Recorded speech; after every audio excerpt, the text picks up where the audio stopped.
Sounds like what we do in meditation. Oh my God, dude. I was just thinking that it sounds like a meditation retreat. I think they're all connected. Yeah, they are. No question. Yeah. You're not even you don't need to ingest anything for all that stuff to start coming up. I mean, Sure. In fact, there's a kind of classic progression in a retreat and even in a sit. You could say there's sort of these terrains you move through, where first you're just trying to get going, and then you're kind of having all these breakthroughs and insights, and then you can get into this really challenging stage where it's like you can't meditate, all your dark stuff is coming up. Sometimes I think of it as like you're exfoliating the brain. You just exfoliate, and all of a sudden you hit an air pocket of some old school shit, like your old shame and your rage and your childish petulance, and it all comes bubbling up, and you're inside this atmosphere. And then from inside that atmosphere, you're seeing everything through that filter. You're now seeing how everything sucks and your life's a catastrophe or whatever.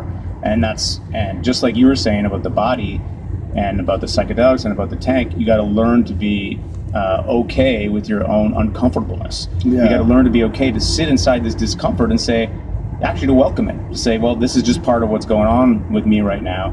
And if you can do that without resistance, like you were saying, without fighting with it, then it can actually work its way out. And then you can get into this really beautiful stage of a practice where it's the equanimity stage, they call it, where it's just you're really open and available to things, you're super present, it's not exotic, you're not in some peak experience like where you're melting in oneness and having energy shooting up your spine, but neither are you in one of these low experiences. You're just it's like the beautiful ordinary, and those and you go round and round in those cycles, and then from actually that beautiful ordinary place that you can have these breakthroughs. That's the kind of classic place where people have these shifts. They have like a no self experience, or it's pretty interesting, and the phenomenology of it is really cool. Like there's people describe very specific kinds of things happening that drop them into this next level or next progression of insight, you could say.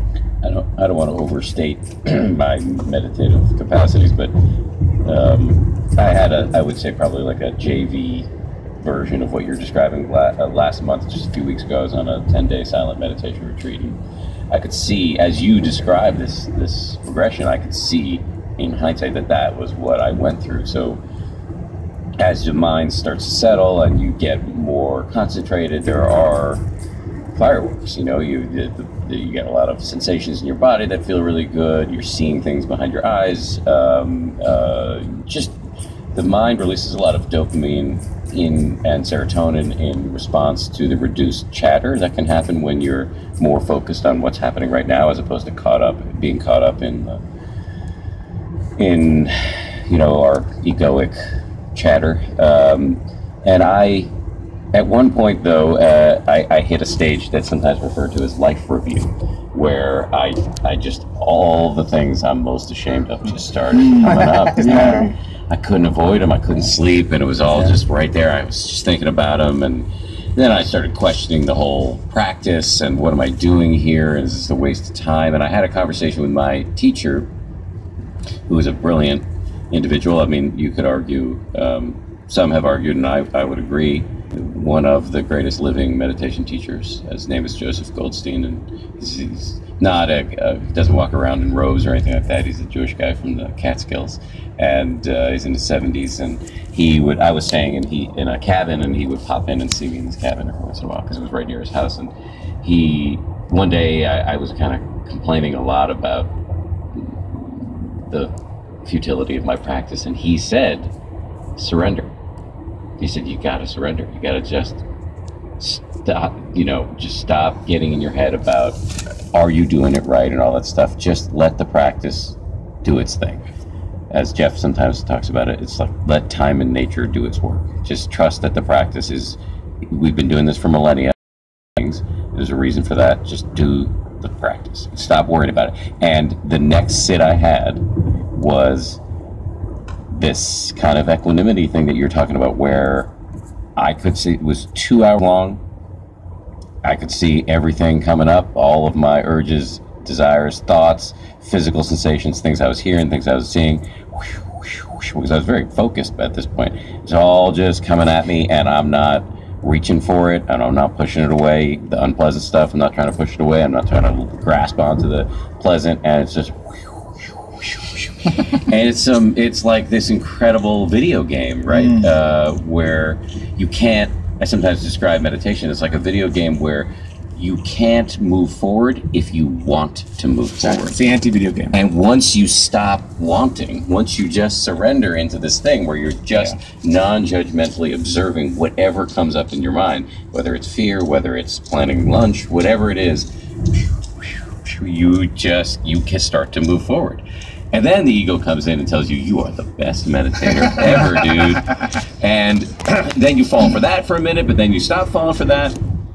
Anyway, at the end of it, I looked down at my watch. It's like 2 hours had passed.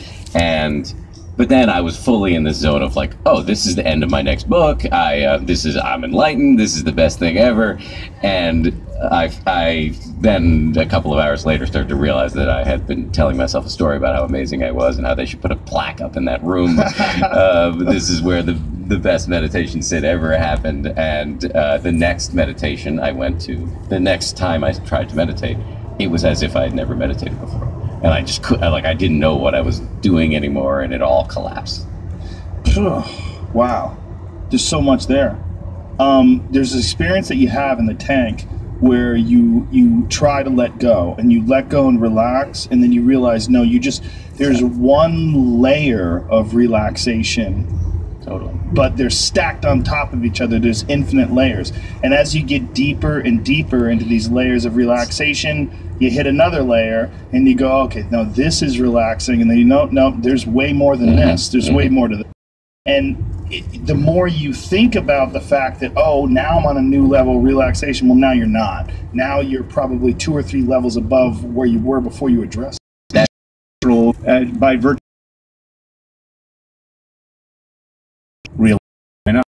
So now that just goes